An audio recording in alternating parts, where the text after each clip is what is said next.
Hello there, my name's James Kelly and welcome back to Scott Goes Pop. So there's huge news in the world of Eurovision because the Irish public service broadcaster RTE has announced in refreshingly crystal clear terms, no ambiguity, that unless Israel is banned from next year's Eurovision Song Contest, Ireland will not take part, which is a decision of huge symbolic significance because as the former MP Angus Brendan McNeil pointed out, used to be SNP, he's inexplicably crossed to the dark side with Alba. He pointed out that Ireland used to be the most successful country in Eurovision history, and that was until very recently when Sweden caught them up with 7 wins apiece, and arguably now Sweden are the most successful country in the contest history because they have more second place and third place finishes than Ireland do. But nevertheless, Ireland's 7 wins are woven into the contest history. In some ways, they define the contest because Ireland are the only country to have won the Eurovision 3 years in a row between 1992 and 94, which means they're also the only country to have hosted the Eurovision 3 years in a row between 1993 and 95.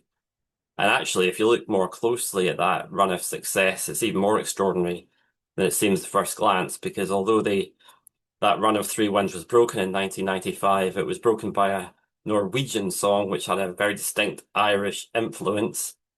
And then Ireland won again in 1996. They finished second in 1997, so it was an incredible run, and adding to the mix the debut of Riverdance as the interval act in 1994. It's to such an extent, actually, that if you think back to Eurovision in the 1990s, you practically just think of Ireland and Irish-type ballads. That's what defined the contest in that decade. Ireland's decision has been mirrored by an identical decision from the Slovenian broadcaster, and there's also been a statement from Spain, which gives a very similar impression, albeit maybe leaving a little bit of wriggle room in case they change their mind. But it does sound very much like Spain would withdraw if Israel are not banned. And that's far more significant than the Irish or the Slovenian decision, because Spain are one of the big five in the contest to provide the biggest financial contribution. And because of that, that's so important to the contest that Spain gets a bye through to the grand final every year, as do the UK, Italy, Germany, and France. So you might think that Spain withdrawing would really make the European Broadcasting Union sit up and take notice and make them finally think that it's not feasible to carry on with Israel in the contest, and they'll finally do the right thing, albeit a year late. But the problem is, it's rumoured, I don't think this has ever been stated publicly, that Germany and possibly Italy might do a sort of reverse withdrawal if Israel were to be banned. It almost reflects the politics at state level, just as Germany at state level has this weird loyalty to Israel and back them come what may. The German broadcaster would take the same stance and would refuse to carry on backing the contest or participating in the contest if Israel were cast out. I think a lot depends on whether it's just Germany that takes that position. If it was Germany and Italy, you can see how the balance might come down for the EBU, that it's actually more damaging to go against Israel than it is to ban Israel, because not only are you losing the German money, but you're also losing Italy, who they've fought so hard to get back into the contest after a gap of like 2 decades or something like that. And since they came back in, there's like general agreement that Italy have really contributed something. They probably produced the highest standard of entry on a sort of average basis each year since then. And of course, they've won the contest once.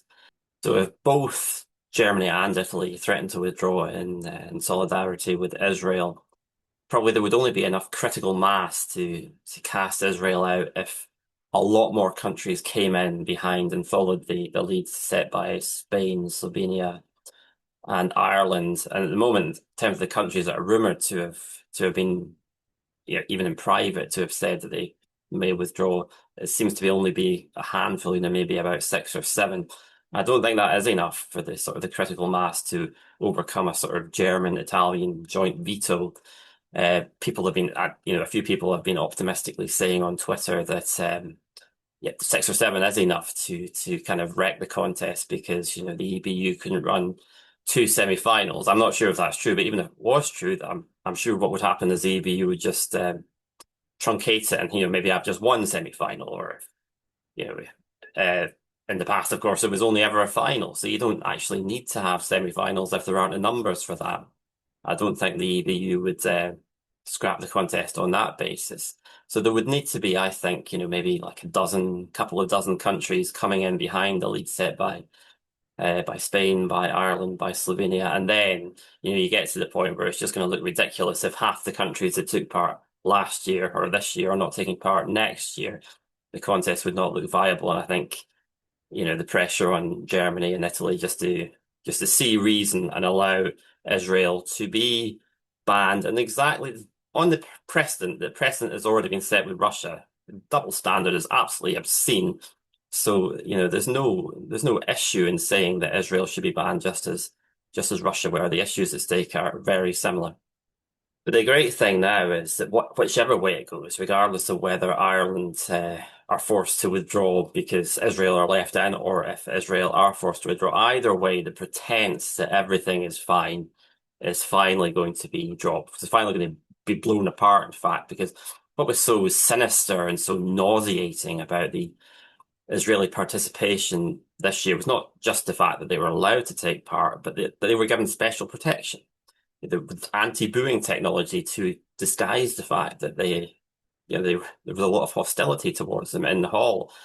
Last year, although the Israeli song was protected during the performance, you could hear the boos during the voting. This year, instead of dealing with the actual problem, which was the Israeli participation, instead they just extended the anti-booing technology to the voting itself. Just an act of sheer cynicism. It was what we were seeing was almost like a kind of Nazi propaganda film, just a filtered version of reality, not reality, done on a political basis to protect the Israeli state, which is committing genocide. And for the EBU to say that you can't cast out Israel because you can't bring politics into the contest, what was that special protection for Israel, if not a political act?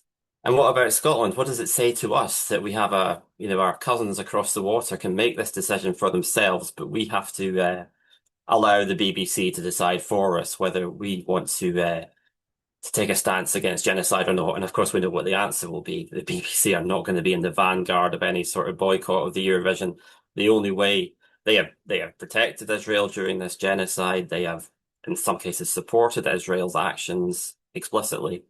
And so, of course, they are not going to take any action unless the sort of snowball effect is so overwhelming that it becomes obvious that Israel's participation is not tenable. And then, of course, the BBC will, take advantage of looking like they're on the side of the saints suddenly. But they're certainly not going to make any constructive contribution to solving this problem. What I think would be quite an elegant sort of partial solution to this problem, I'm surprised that I haven't heard anybody else suggest this, is why not have a Palestinian entry in the contest next year? I mean, people will say, of course, that's not possible within the rules because it's a contest for EBU members and there's no Palestinian member of the EBU. But the rules are there to be changed. There's plenty of opportunity to change them, so why not do that? And that would be a really strong gesture of solidarity with the Palestinian people, just as the Eurovision Song Contest showed solidarity with the Ukrainian people, and the supposedly non-political nature of the contest didn't prevent that happening, did it? So why not a special show of solidarity for the Palestinian people? Why not bring in a Palestinian entry, even just for 1 year, as the Australian entry was supposed to be only for 1 year as a sort of special celebration? So why not have a think about that as well as just thinking about the obvious step of temporarily banning a country that is committing genocide? It should be an absolute no-brainer. It's why this is even a discussion is beyond me. But anyway, that's the world we seem to live in. Anyway, that's it for now. If you're enjoying this content, please subscribe to my YouTube channel. That would really help me. Bye for now.